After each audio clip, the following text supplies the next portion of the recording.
"Your recipes are trash," my sister scoffed. Then she used them for her restaurant launch, serving my dishes like they'd always been hers.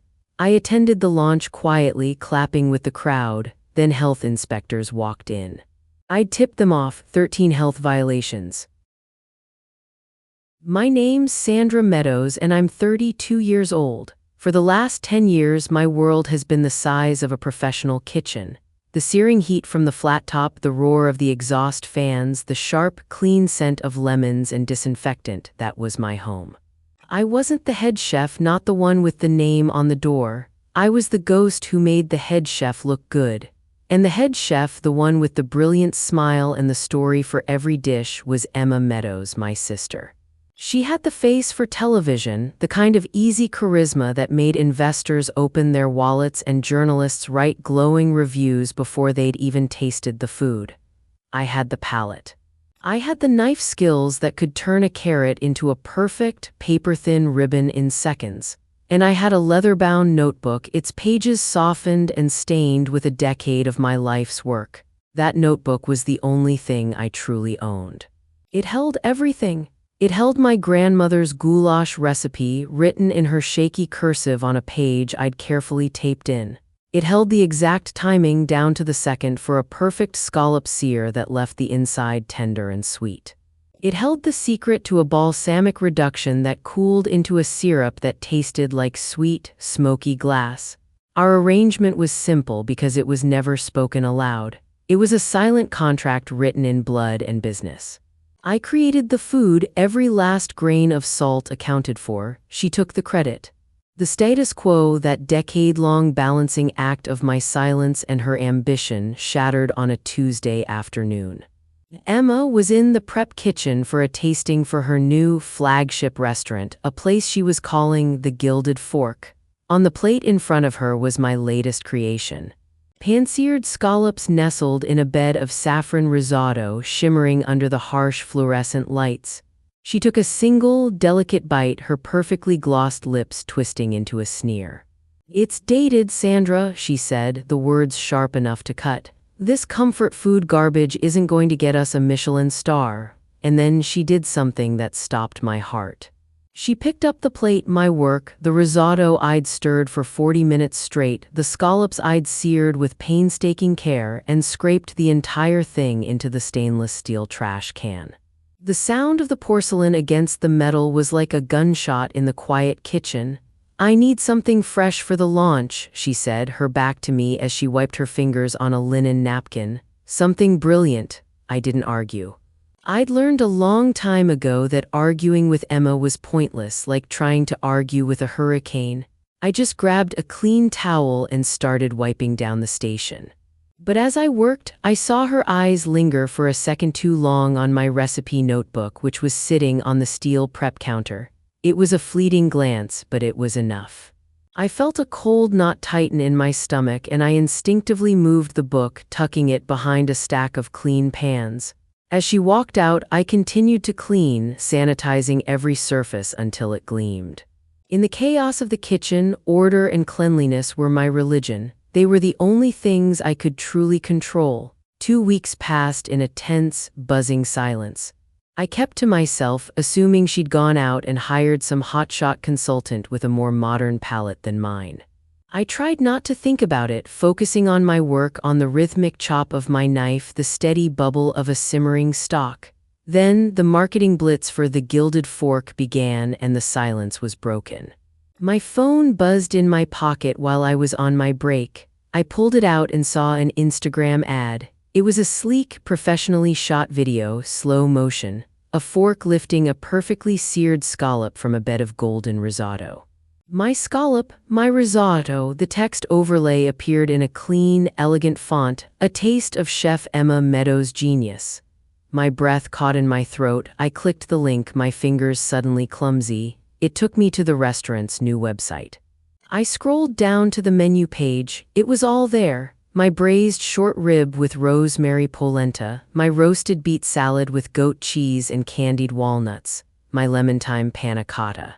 It was my notebook, page for page, dish for dish. She hadn't just stolen a recipe, she had stolen all of them. The comfort food garbage she'd scraped into the trash was now her signature collection. This wasn't just her taking credit anymore, this was a complete erasure of my existence. The quiet, simmering resentment I'd swallowed for a decade boiled over into something cold and hard. The confrontation I had avoided my entire life was now the only thing left to do. I drove to the new restaurant, gripping my leather notebook so tightly my knuckles were white. It felt flimsy, like a shield made of paper, but it was the only proof I had. The dining room was a chaotic symphony of last-minute preparations. Painters were touching up the walls, electricians were adjusting the fancy light fixtures, and in the middle of it all was Emma. She was tasting wine with a man in a crisp, expensive suit, laughing as she swirled a deep red in her glass. I recognized him from a business magazine, Marcus Ellison, the lead investor in her project. I waited in the corner, invisible, until he shook her hand and left. Then I walked forward, my footsteps echoing in the cavernous space. I held up my phone, the website's menu glowing on the screen. "This is my menu, Emma," I said. My voice was quiet, but it didn't shake. She didn't even flinch. She just turned to me and smiled, a tight, polished smile that didn't reach her eyes. "Our menu," she corrected, her voice smooth as silk. "Don't be so dramatic, Sandra. This is for the family. We're all going to benefit from this." "No," I opened my notebook, flipping through the familiar, stained pages. "These are my recipes, my notes." My handwriting. She took a step closer, her expensive perfume filling the air between us.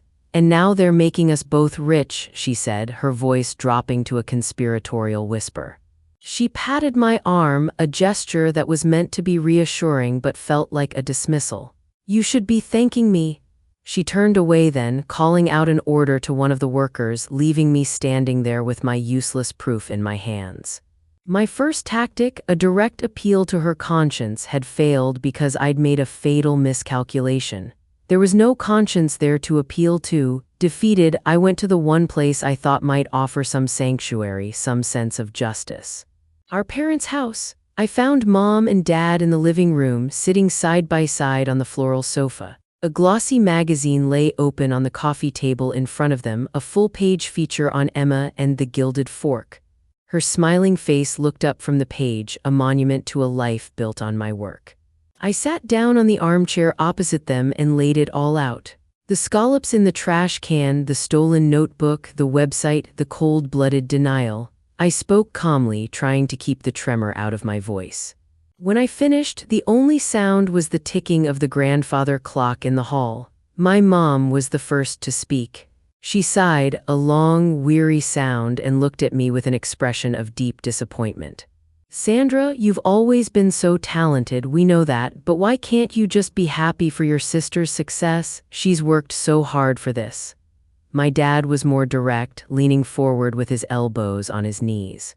"Emma has investors, Sandra, a reputation. There are millions of dollars tied up in this. You can't rock the boat now. Think of the family's name." I stared at them, a cold understanding dawning in my gut. They weren't defending a daughter. They were protecting an investment. Emma was the star, the one who brought prestige and money, and I was just a supporting cast member who was suddenly forgetting her lines. The small, fragile fantasy I'd held onto, that my parents were impartial, that they saw us both clearly, crumbled into dust. They had chosen a side, and they'd chosen it a long, long time ago. The next day, Emma called me. Her tone was magnanimous, as if she were a queen granting a pardon to a rebellious subject. "I've been thinking," she said, her voice bright and businesslike, "and I've decided to make you an offer. I'll give you the senior sous chef title. It's a very prestigious position, and I'll even cut you in for a small percentage of the profits. But you report directly to me, and the menu is my intellectual property." That's the story we stick to for the good of the restaurant. I was silent, listening to the hum of the phone line. She wasn't offering a partnership. She wasn't even offering a real apology. She was offering me a bribe to be her well-paid ghost. She wanted me to stand in her kitchen day after day and cook my own food while she stood in the dining room and took the bows. She wanted me to be a willing participant in my own erasure. It was a new, deeper level of insult, one that assumed my silence could be bought, that my life's work had a price tag she could afford. "I'll think about it," I lied, my voice as flat and empty as I felt. My options were disappearing. I couldn't win by appealing to her. I couldn't win by appealing to my family. The entire system was rigged in her favor, designed to protect the star and silence the ghost. If I wanted to win, I had to stop playing their game. I had to build a new one. I called Emma back the next day. "I'm in," I said, letting no emotion color my voice. I could hear the relief on the other end of the line, a small exhale of breath. She needed me, she knew it. She didn't need my creativity or my ideas anymore, she'd already stolen those. She needed my hands, my muscle memory, my ability to execute the complex menu she couldn't cook herself. "Great," she said, her professional warmth snapping back into place. "Come by the restaurant this afternoon. We need to start organizing for the launch. I could really use your help." It was a test, I knew, a test of my submission. I arrived at 2 o'clock wearing plain chef's whites, my hair pulled back in a tight, severe bun. My face was a perfect mask of cooperation. Emma walked me through the kitchen, a sprawling, state-of-the-art space that should have been half mine. She pointed out the new Vulcan ranges, the gleaming copper pots hanging from the ceiling, the expensive, custom-built prep stations. Everything was paid for by investors who believed her beautiful lies. I just nodded, murmuring impressive at the right moments, playing the part of the dutiful sister, the compliant employee. This was my way in. She thought she was leading me on a leash, but what she was really doing was handing me the keys to the entire castle, and I was going to burn it to the ground. My main task, she told me, was to organize the walk-in refrigerators and the dry storage pantry. It was grunt work, the kind of tedious job she felt was beneath her. For me, it was the perfect cover. It didn't take long to see how dangerously sloppy her management was. Emma's focus was on aesthetics, the lighting in the dining room, the font on the menus. Health codes were clearly an afterthought. I saw it immediately. She had a new line cook, a nervous kid fresh out of culinary school, storing a case of raw chicken on a high shelf right above an open container of fresh, triple-washed lettuce. It was a rookie mistake, the kind of thing that gets you screamed at on your first day. It was also a major health code violation. I walked over and quietly pointed it out to him. "Hey, health code says raw poultry always goes on the bottom shelf so it can't drip on anything." He thanked me, flustered. I helped him move it. Then, an hour later, when the kitchen was empty, I went back into the walk-in and moved it right back to the top shelf. I found the cooling logs, the clipboards where kitchen staff are required to record the temperature of the refrigerators every few hours. They were almost entirely blank. Emma's management style was clearly trust the machine. But machines fail. I saw the thermostat on the main walk-in was set to a perfect 38 degrees. I pulled out my own digital thermometer, a small, precise tool I had calibrated that morning, and discreetly placed it on a middle shelf. I made a mental note to check it later. I wrote on the clipboard for Emma to see, "Walk-in feels a little warm, might need service." It was a note I knew she'd be too busy with press interviews and photo shoots to ever read. The pressure was immense. I had to look helpful and compliant while meticulously documenting every flaw, every shortcut, every single violation. The problem, I realized over the next couple of days, was so much bigger than I had ever imagined.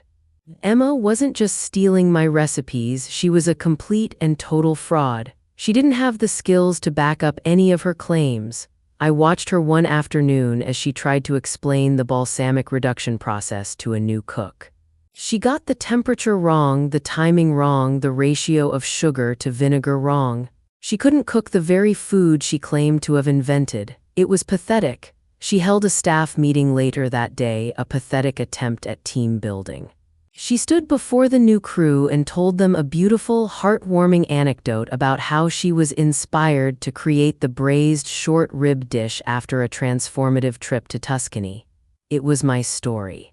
It was a trip I had taken right after graduating from culinary school, a trip I'd saved up for years. It was a story I had told her over the phone one night, my voice full of excitement and wonder.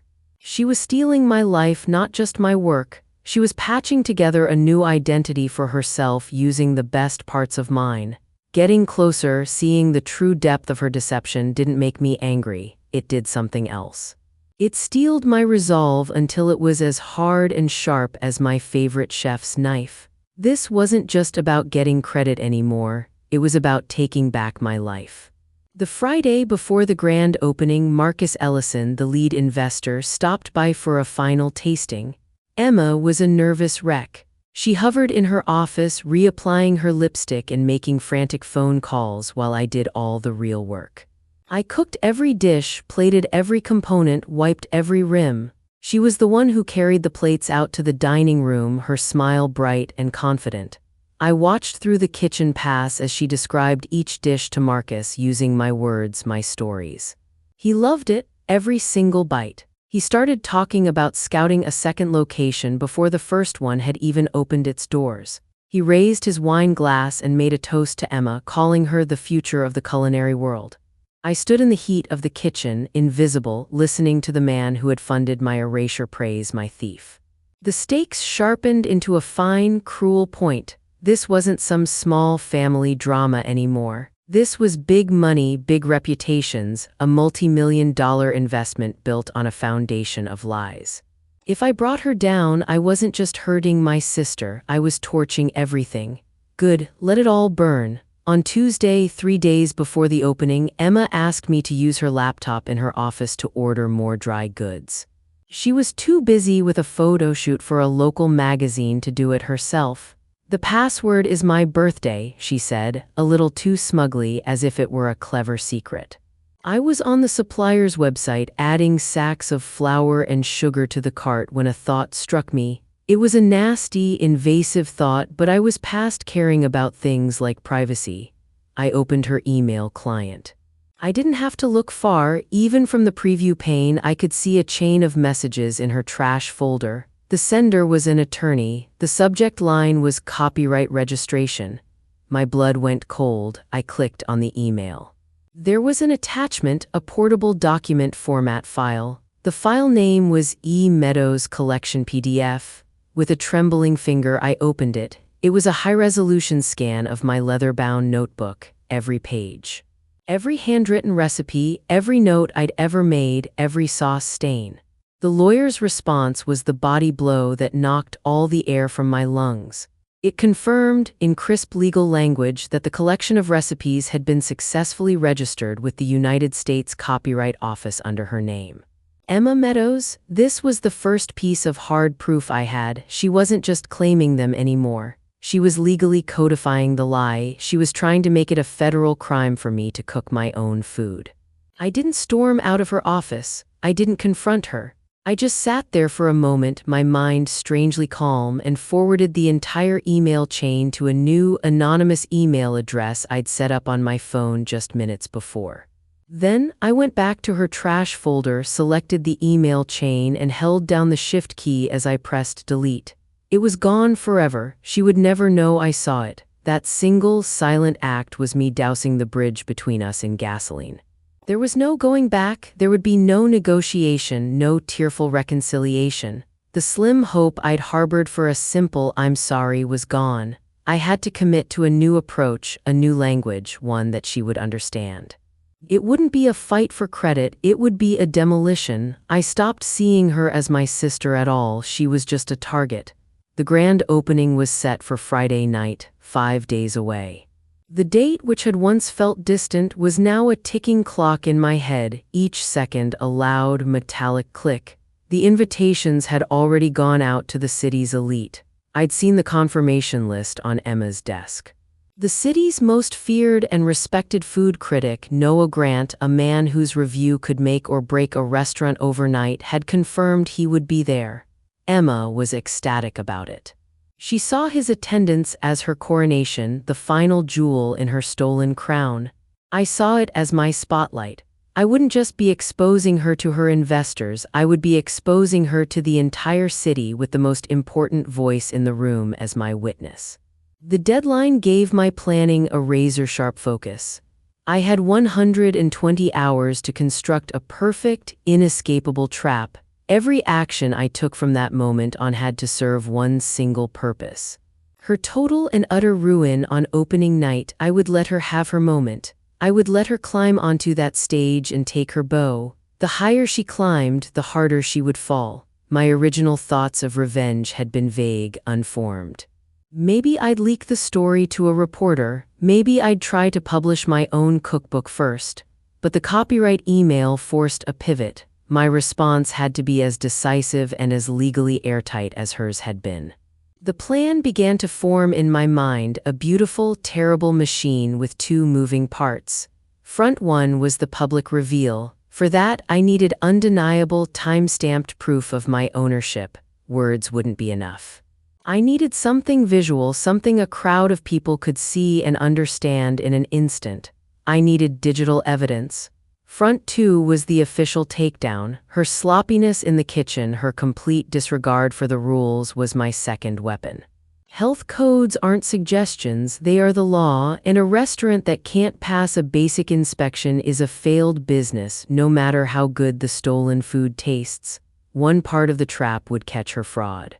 The other would catch her incompetence. I would create a narrative so complete, so devastating that she would have no way to spin it. She wouldn't be ruined by my anger, she would be ruined by cold, hard facts. I was at home that night, sitting in my small, quiet apartment, looking at the empty space on my shelf where my notebook used to be. The original was gone, likely locked away in a safe in Emma's office. And in that moment, staring at that empty space, a strange and powerful realization washed over me. I didn't care about the notebook anymore, it was just paper and ink. The real value, the knowledge, was in my hands, in my head. She could steal the artifact, but she couldn't steal the artist. The real crime wasn't the theft of my recipes, it was the theft of my future. It was her attempt to make me a permanent footnote in my own life story. And my revenge couldn't just be about exposing her lie, it had to be about telling a new truth. My truth, it wasn't enough to tear her down, I had to build something of my own in its place, something better, something honest. That single thought changed everything. The hot, chaotic anger that had been simmering inside me for weeks cooled and hardened into something solid, something clear. I wasn't a victim seeking justice anymore. I was a competitor in a game she didn't even know we were playing, and it was time for me to win. The next morning, I went into the restaurant before anyone else. Just wanted to get a head start on the prep list, I told the security guard. I went straight to the walk-in. The digital thermostat on the wall still read a perfect 38 degrees.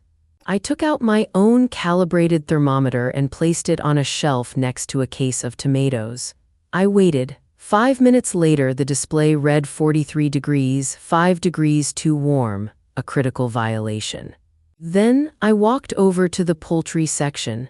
I picked up the heavy box of raw chicken, the same one I had moved back 2 days before, and carried it to the other side of the cooler. I placed it on the top shelf directly above the open container of organic arugula that would be used for the house salad. Cross-contamination, another critical, shut it down immediately violation. Finally, I went to Emma's office and found the allergen list she had printed out for the servers. It was full of mistakes, completely omitting shellfish and tree nuts, two of the most common and dangerous allergies. I left it sitting right on top of her desk where she was sure to grab it before service. This was it. This was the irreversible choice. I was no longer just observing her violations, I was creating a kill box of them. I was using my expert knowledge of the health code to set traps that she was too arrogant and too ignorant to ever see. I felt a pang, not of guilt, but of finality. This act severed any remaining thread of family or loyalty. I was completely and utterly alone in this, and I was fine with it. That afternoon, I took my lunch break and walked to a small coffee shop 2 blocks away. I sat at a table in the back corner, ordered a black coffee, and opened my laptop. I used their public wireless internet to do 2 things. First, I went to the state's business registration website and filed the paperwork for a new limited liability company. I typed the name carefully. The Meadows Supper Club, my name, my brand. Second, I started uploading videos.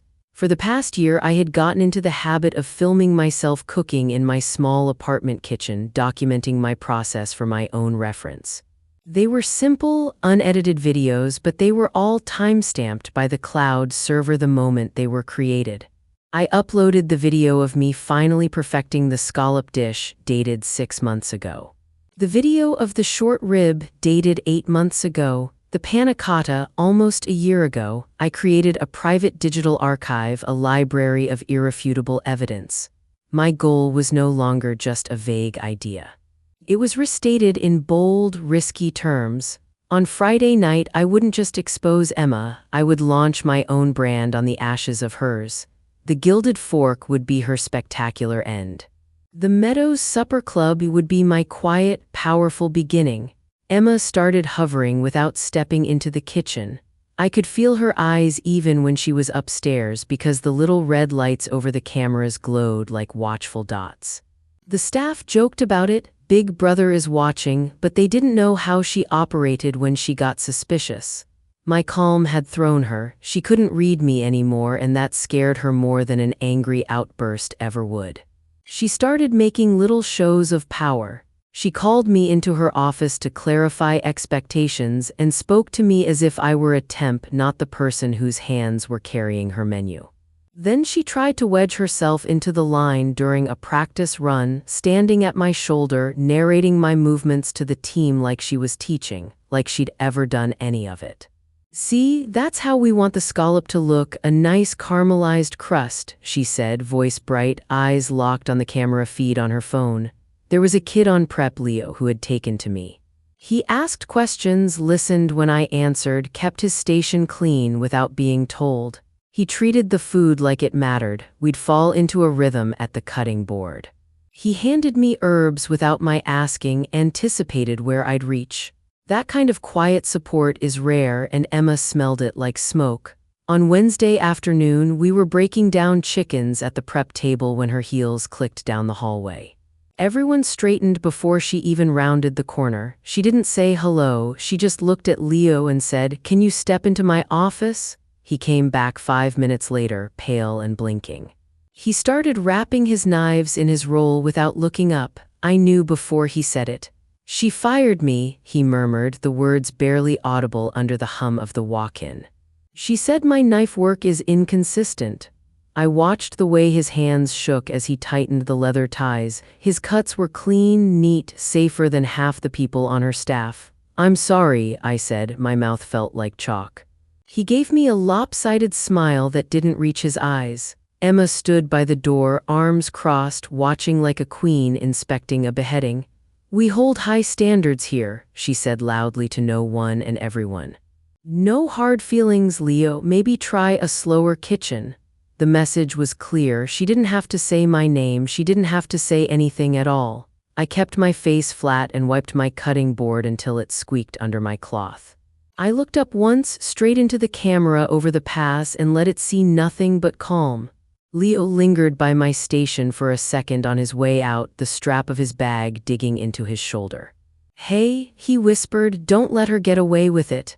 He held my gaze a heartbeat too long, then pushed through the swinging door and was gone. The kitchen felt bigger without him and colder. I kept my head down and finished breaking down the last bird. Fat stuck to my fingers. I washed my hands and washed them again, even though they were already clean. Losing an ally didn't just leave a hole. It made every corner of the room feel like a trap. The other cooks were Emma's hires, chosen for their ability to admire and not question. They watched me now the way people look at a dog that might bite. The small jokes died on their tongues. When someone asked a technique question, they looked past me and waited for Emma to answer, even if she didn't know. My station, once a quiet little island where the work spoke louder than the noise, turned into a glass box. Leo's space sat empty, a crooked square in the line of stations, a ghost in tape marks and the faint dent his feet had worn into the rubber mat.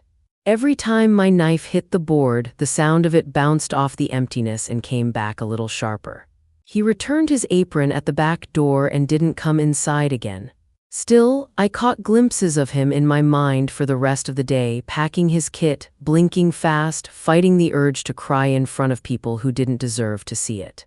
My chest ached with the memory of it. I slid his leftover messy into my own container and labeled it in my tight handwriting.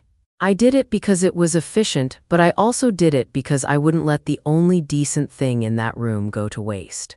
When I stacked the container in the walk-in, the cold air hit my cheeks, and for a second it felt like relief. Then I saw the box of raw chicken sitting back on the top shelf where I'd placed it, dripping onto the clamshell box of arugula below. The sight snapped me back into my purpose like a hand around my neck. I checked my little thermometer, 43 degrees, the ink from the label bled where a drop of condensation hit it. I closed the door gently and listened to it seal with a soft catch. The hiss of it sounded like a promise. I went back to the line and tied my apron tighter. If Emma thought she'd isolated me, she was right. If she thought isolation would make me safe to control, she was wrong. Isolation made me sharper. The next morning, I took my break in the alley behind the restaurant and scrolled through my phone with my back to the brick. A headline jumped out at me like a hand grabbing my hair. "The natural chef Emma Meadows makes it look easy." It was from a popular local food blogger who fed the city's appetite for buzz. I clicked, even though I knew better. The photo at the top showed Emma in a white jacket that had never seen a stain, smiling with a spoon poised over a pot. There was a clean burner behind her, no flame. The interview was sugar and sunshine. She talked about learning to cook at our grandmother's knee, standing on a stool, stirring the goulash while Grandma told stories. I stopped breathing. I was the one who stood on that step stool. I could feel the steam on my face, the way my bangs stuck to my forehead, the way Grandma would pinch my side and laugh when I tasted from the wooden spoon. She was the one who taught me that cooking doesn't let you lie. The blogger called Emma's memories sweet and grounding. It got worse. Emma spun a tale about a solo trip to a farmer's market one summer, pointing at a pile of beets and feeling a sudden spark that led to her signature roasted beet salad with goat cheese and candied walnuts. I could see the market she named because I had gone there every week the summer I lived on the cheap side of town. I was the one who soaked the walnuts in simple syrup and then roasted them until they cracked like candy on your teeth. It wasn't a spark, it was trial and error and getting burned 3 times before it worked. She talked about her balsamic reduction, how she played with sugar like a painter mixing colors. She used my metaphors, my rhythms, my stories, and held them up to the camera like they were jewels she'd mined herself. The blogger wrote about Emma's humble roots and natural gift. People left heart emojis and wrote, "Can't wait," and Chef Emma is the real deal. I stared at my phone until the words went blurry. Someone opened the back door and it banged against the concrete. The sound brought me back. I took a breath that tasted like garbage and stale smoke, then another. I put my phone away and smoothed my apron with my palms. When I went back inside, the dining room was a buzz of people setting up for the influencer tasting that afternoon. The staff was electric with pride, like they'd been sprinkled with glitter. I walked straight through the glitter to the kitchen and washed my hands, focusing on the cold bite of the water so I wouldn't feel anything else. After the article, the air shifted like a weather change. People who'd been polite now avoided eye contact, as if I might catch the attention they wanted for themselves. Some of the newer cooks stared at me with a strange mix of pity and superiority, like I was a washed-up athlete hanging around the field. The dishwashers, who usually nodded and cracked quiet jokes, went silent when I walked by and then looked over my shoulder at Emma for a cue. She always had one ready. She leaned into the story hard. In pre-service, she told the staff, "When I make the goulash, I hear my grandmother's voice in my ear telling me to be brave and be honest." I dried my hands so slowly it must have looked like I was polishing bone. I knew that voice. It was mine. During a plating run-through, Emma took her place at the pass. When I slid a plate of scallops up, she swooped in, picked up the plate with 2 fingers like she'd been doing it forever, and turned it half an inch. "A little more to the left, Sandra," she said in a tone for the room. "It needs to be perfect." I looked at the plate. It didn't need that, but in front of 10 pairs of eyes, I nodded. Yes, chef. The words tasted like pennies. I wiped the rim even though it was already clean. She started finding small things to correct, ridiculous things no guest would ever notice. Make the chive garnish a touch taller. Turn the rib 3 degrees clockwise. We're not a diner. Each comment wasn't about food. It was about putting me in my place with a smile. I said, yes, chef, over and over, placing my voice in that soft, obedient space that made people underestimate me. Every time she adjusted something that didn't need adjusting, I tucked the feeling away like a knife in a drawer, sharp, hidden, exactly where I needed it. I kept my face neutral and my hands steady. I made the plates beautiful and let her take them out the door to show off. I followed behind her with a bottle of sanitizer and wiped the pass in slow, even strokes. The cloth left a clean, damp line that dried to a shine. The camera watched, red eye open, and saw exactly what I wanted it to see. In the locker room after service, 2 servers whispered, and one of them glanced at me and quickly looked away. It's a shame, the other one said in a voice meant to carry. Not everyone's cut out for the top. I sat on the bench and retied my shoe. My fingers moved carefully, making the bow neat and tight. By the end of the day, I was a spring wound down to a wire. The staff, warmed by the glow of the article, moved through the space like it was a party they'd been invited to. I moved through it like a game bored. Emma called for another run-through. I said, yes, chef, and did it. When I finally stepped outside, the city air felt heavy, like rain was coming. I walked to the corner and waited for the light to change. A bus roared by and splashed my shoes with dirty water. I didn't flinch. I was already somewhere else in my mind, at the tables that would hold the centerpieces I'd designed, at the exact minute when the room would lift their phones and see me, at the door when the inspectors would walk in with their calm, level eyes. I stood there and let the crosswalk count down. 10, 9, 8, my hands were steady, my face was calm. Inside, the coil kept tightening. Soon, I told myself. Soon. Thursday night, I was the last one in the kitchen, the kind of quiet that lets you hear a cooler kick on 2 rooms away. I'd been counting cambros and spices, writing neat lines on a clipboard when laughter floated down the hallway. Emma's office door was cracked. I didn't mean to listen. My feet did it for me.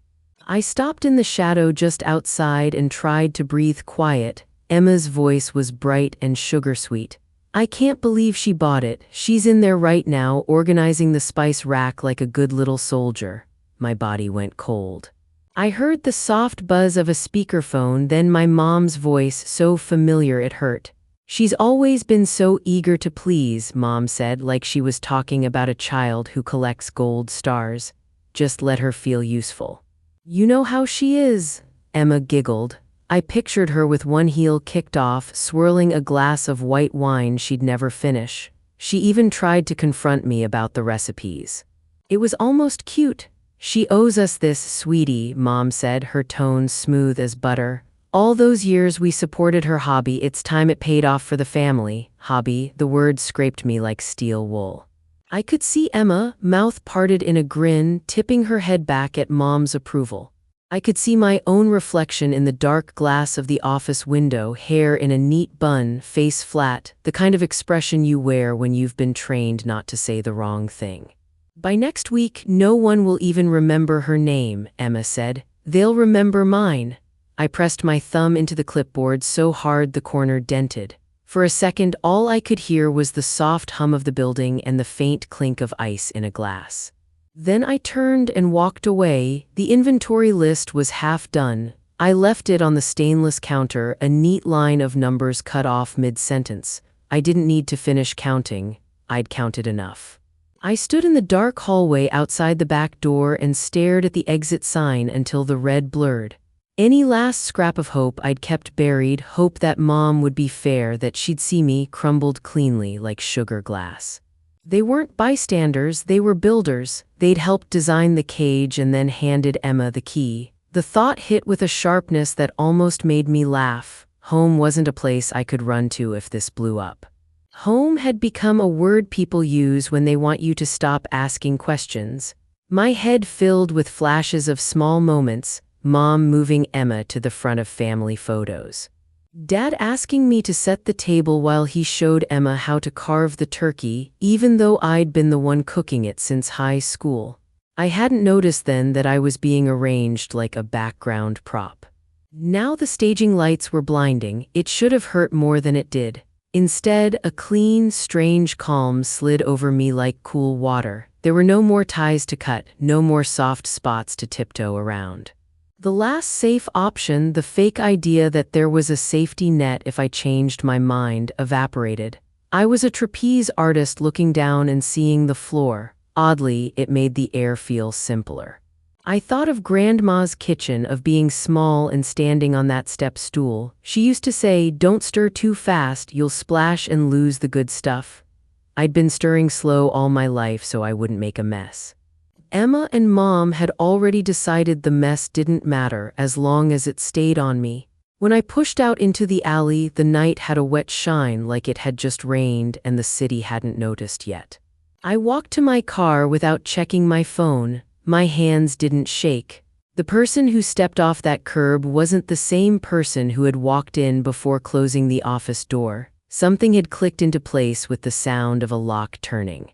I didn't belong to them anymore. I belonged to what I was about to do. At home, I didn't turn on the television. I turned on the small lamp by the window and spread everything out on my kitchen table like I was about to knead dough. Plain white cards, a roll of black ribbon, a stack of little silver holders I'd picked up from a party store a year ago and never used. I opened my laptop and drafted the line that would sit at the heart of each table. For an interactive tasting experience, scan the code below. I generated the code and pointed it to the archive I'd built. My face, my hands moving over my small stove, my voice naming ingredients in a tone that never made it to Emma's stage. I tested the code with my phone. It opened exactly where I wanted. The scallops dated, tagged my name in the frame. I tested another card, the short rib, another, the panna cotta. The simple black and white pattern looked like art, innocent and tidy. I printed dozens, letting the warm paper slide onto the tray and pile up, smelling faintly of ink. I tied a ribbon around each card so it would look like a gift.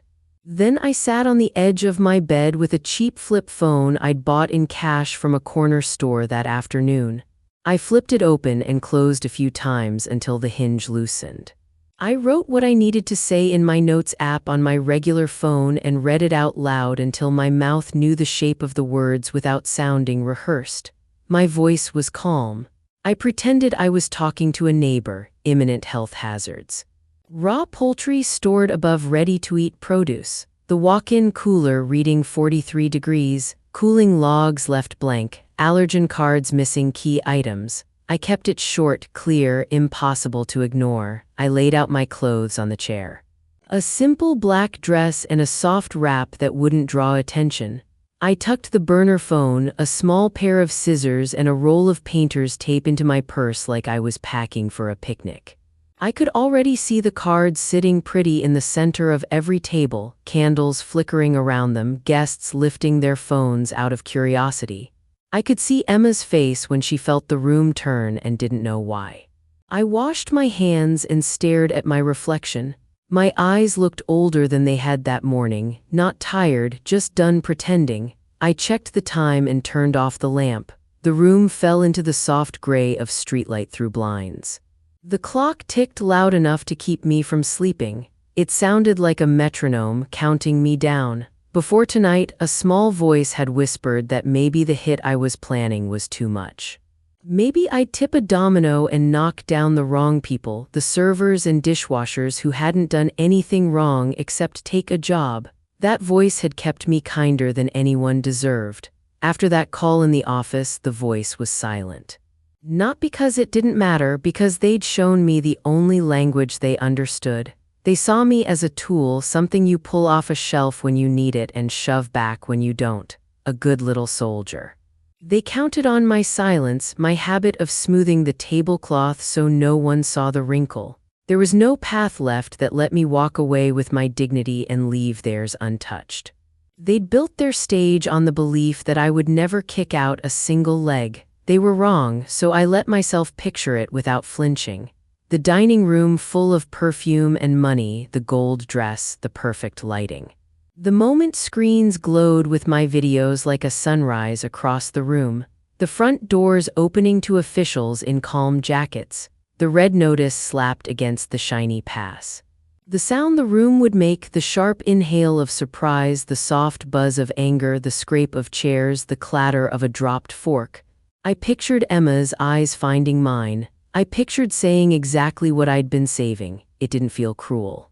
It felt like truth finding its volume. I took the burner phone out again and saved the health department number in it. I saved Noah Grant's paper in my regular phone, a photo of his last review clipped months ago, not knowing I'd need it. I put both phones on the nightstand side by side, one dark, one glowing faintly. Ghosts can haunt people. I'd been a ghost in that kitchen for years. Tomorrow I was going to haunt loud enough that the walls would remember. They wanted a show. I was going to give them one they would never forget. I didn't sleep. I moved around my apartment like a quiet ghost, picking things up and putting them down, wiping the same clean counter twice just to have something to do with my hands. The city glowed through my blinds, little bars of light sliding over the walls. Cars hummed by below. Somewhere a neighbor laughed, then the hallway went silent again. The silence sat heavy on my chest. My phone stayed face down on the table. No texts asking how I was, no calls checking in. I was the calm one, the steady one. People assume steady means unbreakable. It doesn't, it just means you break later when no one's watching. I sank onto the edge of the couch and stared at the stack of table cards I'd made.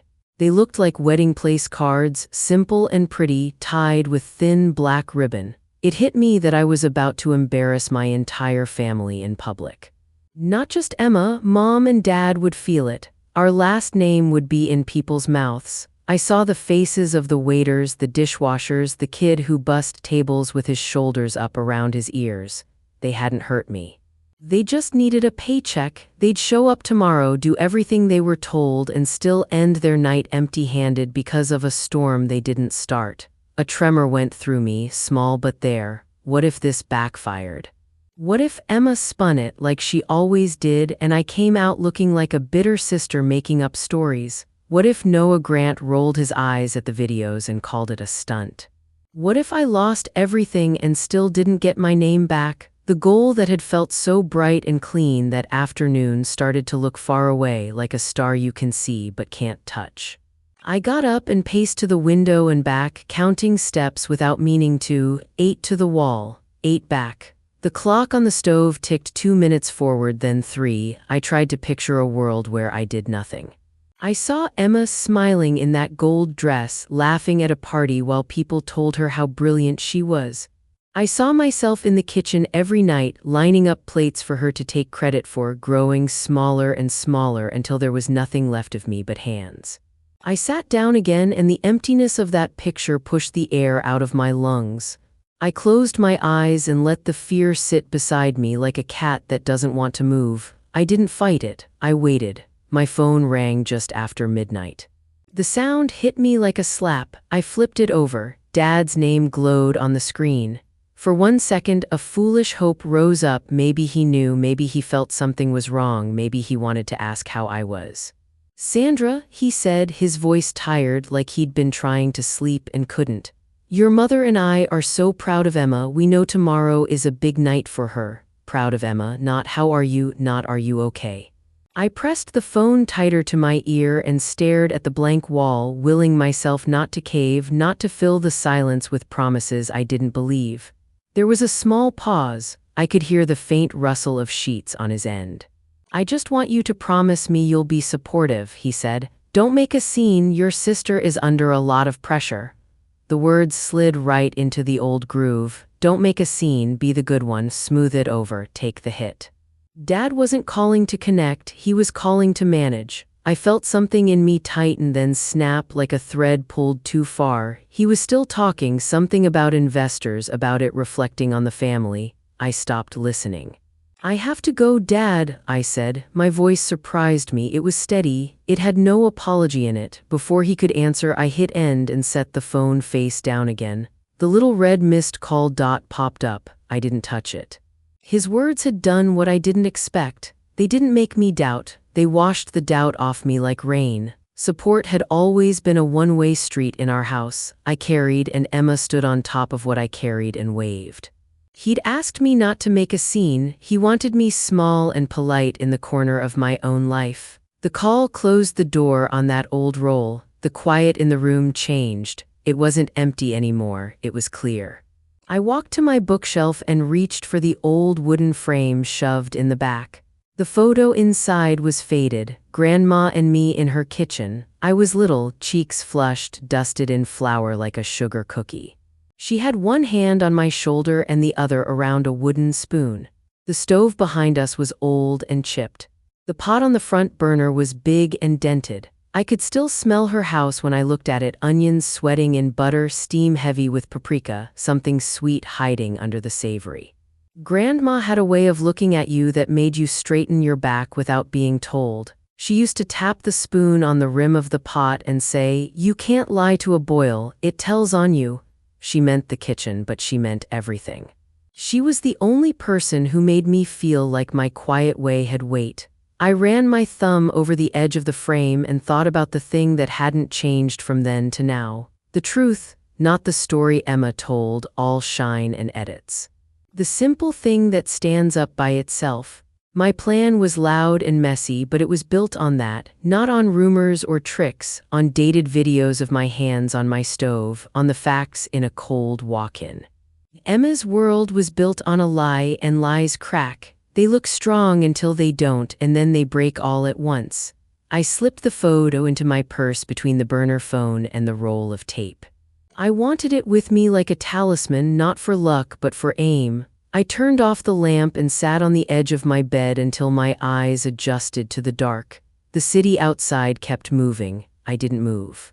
I let my breathing match the slow tick of the clock. It sounded like a countdown. I didn't sleep.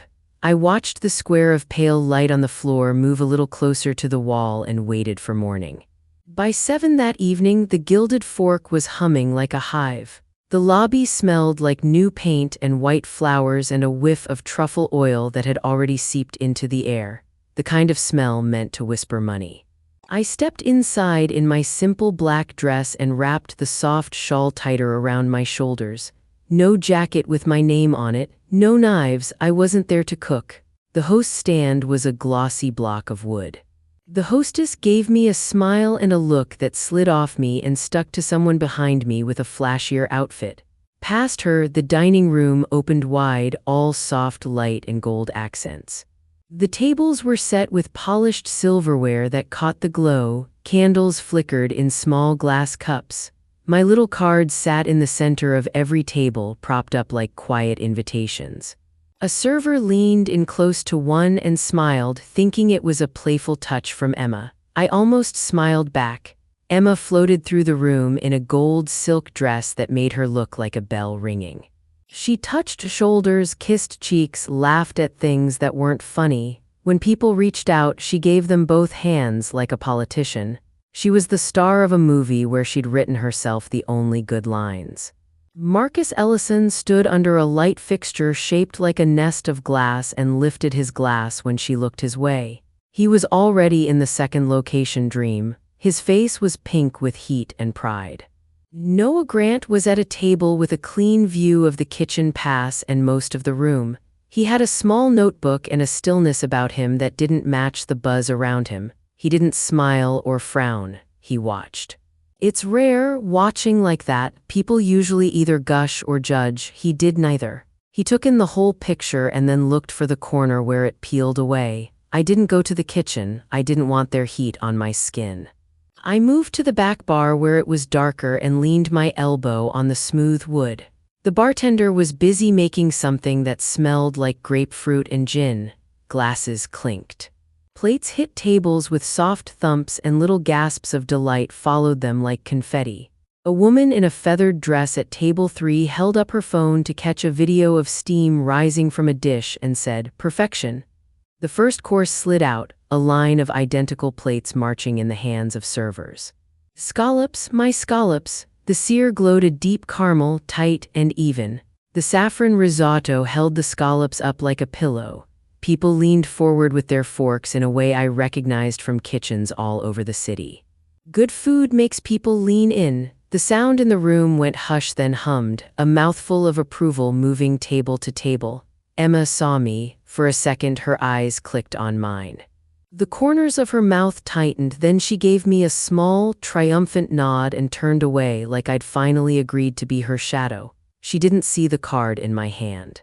She didn't see the way I watched the room, the way a lifeguard watches water. I checked my watch. 7:14, my heart wasn't racing, it thudded, steady as prep work. I slipped my phone out of my purse and opened the page I needed. I could feel the soft weight of Grandma's photo against the fabric of my bag. I looked at the nearest card, the ribbon tied into a bow. I could have done with my eyes closed.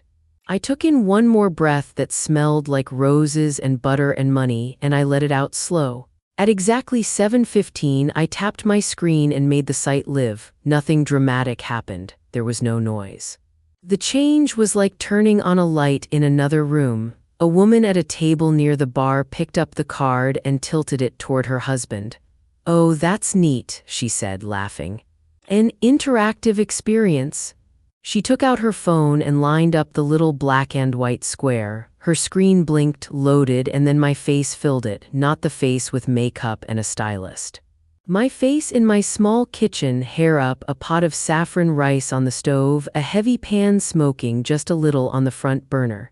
The title across the top read, the original source, pan-seared scallops created by Sandra Meadows. Under it, the date sat in the corner, months before tonight. The sound clicked on, my voice filled the small speaker, steady, focused, the voice I use when I'm teaching sauce the patience it needs. Her smile faded. She nudged the phone toward her husband and he leaned in, eyebrows up. He held it and the two of them watched the same scallop brown in my pan that they were about to put in their mouths. At another table, a man scanned his card and frowned, then tapped the screen to make sure he wasn't on the wrong site. The videos were clean, simple, no flourishes, just me, my hands. The dates stamped at the top corner like a timekeeper who doesn't care about your feelings. The whisper that started near me traveled with a speed I could almost see. A phone was passed, then another. The room didn't get louder.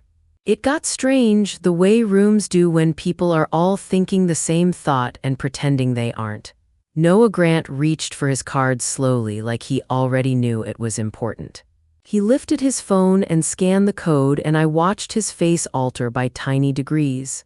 Curiosity tightened to attention. He turned the volume up a hair, not enough for his table to hear, just enough for him to catch every word.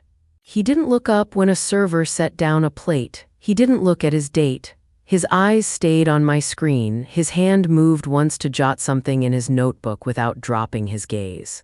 On the other side of the room, a cluster of people around Marcus began showing each other their phones with the same video playing, then swiping to the short rib, then the panna cotta. Someone at the end of the table said, "Wait, what?" too loud, and then caught himself. The hum in the room changed pitch. It went from happy to curious to suspicious, like a song sliding down a key. Emma felt it before she saw it. I saw the way her shoulders shifted, a falter, a little crack in the easy glide of her walk. She turned in a slow circle, smiling a beat too wide, looking for the source. It took her a second to notice the tilt of people's heads, the way their eyes were on their laps instead of on her. She took a step toward a table, then stopped, mid-glow. She saw the screens then. She saw my face in the glow of a dozen small rectangles. Her smile stayed, but it turned into something trapped. A server walked by me, arms full of plates, and whispered under his breath, "What's going on?" I didn't answer. The bartender set down a row of champagne flutes, then glanced toward the dining room like it had developed a leak. I stayed where I was, half in the shadows, the cool wood of the bar under my hand. My phone buzzed with a text I didn't need to check. The room breathed in. It didn't know yet that it was about to hold its breath. Emma lifted her chin and started toward the middle of the room, smile back in place, hands poised to settle everyone like a hostess tucking a stray hair behind an ear. But the air had shifted, and she wasn't the only one who felt it. A ripple ran through the tables. People murmured, eyes flicking from screens to plates to her and back again. Noah leaned back in his chair slowly, his eyes on the phone, and then just once he looked up past Emma, past the glitter, straight at me. He didn't smile, he didn't nod. He just made a small mark in his notebook and went back to the video where I salted the scallops from what looked like too high until the crystals fell like snow. I didn't move. I didn't look away.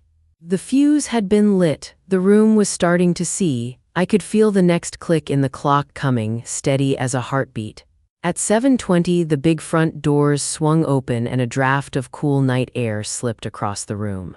3 people in gray city jackets walked in like they belonged to the building more than anyone there. The leader was a woman with steady eyes and a notebook tucked under her arm. "I'm Lena Ortiz," she said, voice calm but firm. "We received a tip about imminent health hazards. We need to see your kitchen." Emma moved in fast, silk flashing under the lights, smile bright enough to blind. "Of course," she purred. "But can we—" "This won't wait," Lena said. It wasn't rude, it was final. They walked straight through the dining room, a little parade of authority. Heads turned. Forks paused midair. A server with a tray did a quick sidestep to avoid them and almost spilled, then caught herself and stared after them with her mouth open. I didn't follow, I didn't need to, I could hear it. The swing of the kitchen door. The sudden change in the cook line noise. The clatter of a pan set down too hard. A voice raised in defense, another voice answering with the kind of patience that cuts deeper than a shout. The room around me kept pretending to be normal for about 30 seconds longer, and then the pretending didn't stick. Lena came back first. Her jacket looked even grayer against the warm gold of the dining room. In her hand, she held a small digital thermometer and a folded slip of paper. Her eyes found Emma's, and in that moment all the air in the room seemed to stand still. "Your walk-in cooler is at 43 degrees, Lena said. "You could have heard a pin drop. You have raw poultry stored above ready-to-eat produce. Your cooling logs are blank. Your allergen cards are missing items that could make someone very sick." Emma's mouth opened, but nothing helpful came out. She looked like a person who'd forgotten her lines at the worst moment. "There must be some mistake," she tried, voice higher than usual. "We've been so busy, I can explain." Lena didn't argue, she didn't need to. She took a red notice out of a clear sleeve and walked to the gleaming pass window. The tape made a small rip sound as she pulled it free. She smoothed the paper flat with the palm of her hand. The words faced the dining room, easy to read, quiet as a stone, closed by order of the Department of Health. The sound that followed wasn't a scream. It was 100 small noises stacked on top of each other, chairs scraping, a man clearing his throat too loud, a spoon clinking hard against china, someone saying, "You've got to be kidding me," under his breath. A woman in a green dress stood up halfway and then sat back down because her legs didn't seem to get the message in time. Phones lifted like prairie grass in wind, screens catching the red notice, the faces, the stunned room. The buzz swelled into a steady hum, the sound of gossip being born. Marcus Ellison went the color of paper. He put a hand on the back of his chair like he needed to hold something that wouldn't move, then started texting with the speed of a person trying to put out a fire with his thumbs. 2 men at his table leaned in close and spoke without moving their mouths much. They didn't look at Emma, they looked at the door. A server near the bar whispered, "What happens now?" and no one answered. Noah Grant didn't move at all. He just lifted his eyes from his phone to the red sign, looked for a long breath, then lowered them again and watched my videos roll on. Emma found me the way heat finds a match. Her heels clicked too hard as she crossed the floor, each step sharper than the last. The gold dress swished like a threat. When she reached me, her face didn't look like the photos from the press kit. It looked like a mask that had warped in the oven. "You did this," she hissed, so close I could smell the champagne on her breath. "You ruined me." I let her words hang there, not catching them, not defending. I looked at my sister like I was looking at a stranger who'd cut me off in traffic and was now yelling in a parking lot. Calm is a kind of power if you know how to hold it. "I didn't ruin you, Emma," I said, and my voice didn't shake. "I just let the world see who was actually cooking." The corners of her eyes went glassy with rage. Her hand twitched like she wanted to touch me, to grab my arm, to make me move or bend. She didn't. Two people with phones up were filming, you could feel it. I reached into my purse past the cool edge of Grandma's photo and took out a single card. Simple white, black letters, nothing fancy, the Meadows Supper Club. Sandra Meadows, chef owner. I didn't hand it to Emma. I walked around her like she was a pillar holding up a ceiling I wasn't interested in anymore, and I went to Noah's table. He looked up at me, then down at my name on the card, then back at the red notice. A tiny half-smile moved through his face and was gone before it finished. I set the card on his table and didn't say anything. Behind me, the room started to swell again, the kind of noise that means something is tipping. I tucked my phone back into my purse, slid the strap onto my shoulder, and walked out. The night air hit my skin, cool and clean. The door closed behind me with a soft whoosh that sounded like the end of a long, wrong story. By morning, the story was everywhere. My face from the videos, the red notice in perfect focus, the clip of Lena's calm voice naming the numbers, the shaky phone footage of Emma trying to smile while the room slipped away from her. Someone had counted the violations in a caption, 13. People loved that number, it made the mess feel neat. Food blogs ran the clips, forums picked them apart, old staff from places I'd worked messaged saw this. Proud of you? People shared the side-by-side of my scallops video with a shot from last night and wrote, the archive I'd built was the nail, not angry words, not rumors, dates, hands, heat. There's a kind of quiet proof people lean toward. This was that. By noon, Marcus and the smaller investors had wiped their names off the restaurant website and posted bland statements about values. Someone leaked an email thread I didn't need to read to know its tone, legal words stacked like boxes. I didn't follow every post. I didn't need to, it was moving on its own now. 2 days later, the sign came down from the Gilded Forks window. A week after that, there was a notice about items for sale, chairs, plates, light fixtures that still smelled like new. The whole place came apart the way a bad pie crust does, from the cracks already there. I heard from a friend of a friend that Emma had to sell her car and move back into my old bedroom at Mom and Dad's house. I didn't go by. I didn't call, they didn't call me. It wasn't a fight anymore. It was a silence that belonged to all of us. The cost was clear, my family as I'd wanted them to be was gone, but I'd been letting that go for years, one small slice at a time. Seeing the empty center was just seeing what had already been eaten. 3 weeks later, I cooked lamb for 24 people in a loft that used to be a printing shop. The floors were scarred and shiny. We pushed 2 long wooden tables together and covered them in white paper runners, candles in little glass cups, jars of herbs that perfumed the air better than flowers ever could. I seasoned the meat hours earlier and set it in the oven so slow the whole room filled with rosemary and garlic and that deep, brown smell that makes strangers quiet. I stood at the head of the table in a black apron with my name stitched small on the pocket. No stage lights, no fake stories, just faces, some new, some I knew by acquaintance, waiting with that good kind of hunger. Noah Grant was the first to arrive. He didn't carry a big air, he just shrugged off his coat, looked around the room and said, "I'm looking forward to this, chef." The word warmed me more than any heater could. We served family style.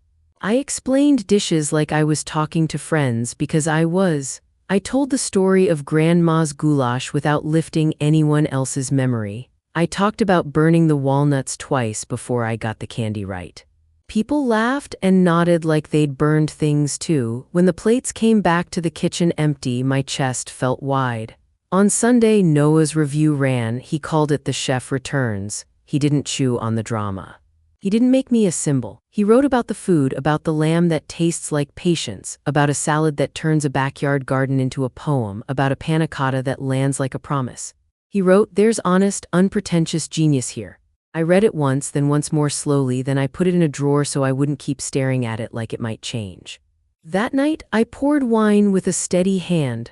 I watched a man across from me take a bite of the lamb and close his eyes for a second, just long enough to tell me the bite had reached him. My phone buzzed in my apron pocket.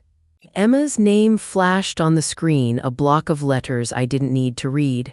I swiped to silence and slid the phone back into its place. The room breathed in and out, and I breathed with it. I wasn't a ghost in the kitchen anymore. I was the person at the head of the table calling the room to eat. That's my story of reclaiming my name. If you've had to fight to be seen, tell me in the comments. I read them. If this hit home, subscribe for more true stories and share this with someone who needs a little courage. I'll see you in the next video.